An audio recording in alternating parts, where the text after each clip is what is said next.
ওনারা আমরা যে সমস্যা বলেছি ওনারা একমত হয়েছেন। ওনারা ওনাদের এ ব্যাপারে কিছু সমস্যার কথাও বলেছেন যে আমরা এটাকে সহজ করার চেষ্টা করছি। ওনারা লোডের কথা বলেছেন যে আসলে এত ভিসা আমাদের দিতে হয় যে এটা কখনো কখনো আমাদের কাছে ওভারলোডেড হয়ে যায়, এবং এটা সত্য। হ্যাঁ, কাজেই সেই ওভারলোডকে সামাল দেওয়ার জন্য যেটা প্রয়োজন সেটা করতে হবে। এবং এ ব্যাপারে আমি গত বছরে আমি ভারত সফরে গিয়েছিলাম, তখন মন্ত্রী না, কিন্তু আমি বাংলাদেশ আওয়ামী লীগের প্রেসিডেন্ট সদস্য হিসেবে গিয়েছিলাম দুদেশের রাজনৈতিক সফরে। সেখানেও আমি ঊর্ধ্বতন কর্তৃপক্ষ মন্ত্রী পর্যায়ে আমি আলোচনা এবং ঊর্ধ্বতন কর্মকর্তা পর্যায়ে সেখানেও আমি এই বিষয়টি কিন্তু বলে এসেছি। আমাদের দেশ থেকে একটা সবসময় বলা হচ্ছে যে অন অ্যারাইভেল ভিসা, যেটা হইলে এই যে একটা হ্রাস, এইটা কিন্তু থাকতো না। সেই ব্যাপারে আপনারা কোনো উদ্যোগ নেবেন কিনা? যে দেখেন, অন অ্যারাইভেল ভিসার ব্যাপারে আমরা আলাপ করেছি, এমনকি আমি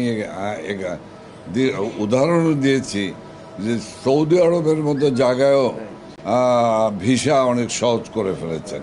সেখানে গোল্ডেন ভিসা চালু করেছেন, অন অ্যারাইভাল ভিসা চালু করেছেন। কাজে আপনাদেরকে আর সেই জায়গায় থাকলে চলবে না যে জায়গাটি এখন আর চলছে না।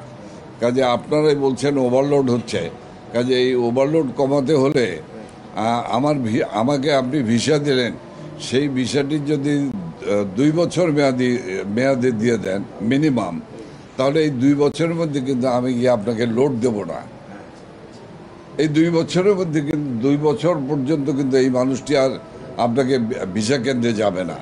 কাজে লোড কমাইতে হলেও এই আপনার ভিসার মেয়াদ দীর্ঘমেয়াদী করতে হবে। এই বিষয়গুলি নিয়ে খুব সহজভাবে আমরা আলাপ করি। এখানে কোনো ডিপ্লোমেটিক আলাপ নয়, মূলত সমস্যা ভিত্তিক আমরা আলাপগুলি করি। উনি একমত হয়েছেন এবং উনি বলেছেন আমরা বিষয়টা চেষ্টা করছি এই করার। তবে উনি বলেছেন যে নির্বাচনের পরে আমরা এ ব্যাপারে প্রয়োজনীয় ব্যবস্থা নেব।